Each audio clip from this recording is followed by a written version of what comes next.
રાધનપુરની કરીએ, જ્યાં petrol pump પર અછત સર્જાઈ. અફવાથી લોકોએ ઈંધણનો સંગ્રહ કરી લીધો. સ્ટોક ખૂટી જતા પેટ્રોલ પૂરું થઈ ગયું.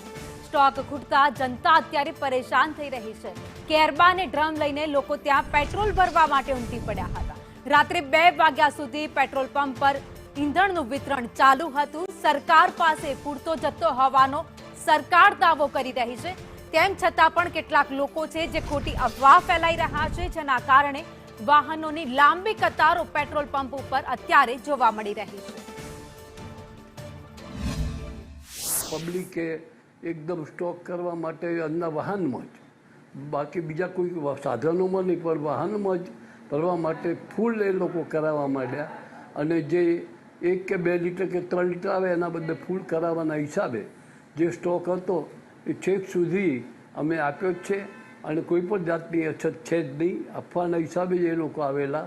અને અત્યારે પણ અમને કંપનીએ સવારે જ ગાડી મૂકી હતી, અત્યારે ભરીને સિદ્ધપુરથી રવાના પણ થઈ ગઈ છે. રાતે ગળદી લાઈન લાંબી હતી, એના કારણે અત્યારે પેટ્રોલ ખૂટ્યું છે. તો સ્ટોક માલ નથી, એના કારણે પબ્લિકમાં એક ભય ફેલાણો છે કે ભાઈ પેટ્રોલ નથી મળવાનું, બંધ થઈ જવાનું છે. પણ સરકારશ્રીએ જે સર્જી સાહેબે જે મેસેજ મેળ્યો ગ્રુપમાં કે પેટ્રોલ બંધ થવાનું નથી, આપણી કરીને પૂરતો માલ છે. એટલે હું તો લોકોને એવું કહું કે આમાં ખરેખર આવી અફવામાં આવશો નહીં. અને પેટ્રોલ પૂરતું ગુજરાતમાં છે, એટલે સરકારે જે સૂચના આપી પ્રમાણે ધ્યાને લઈ અને ખોટી અફવામાં આવવું નહીં.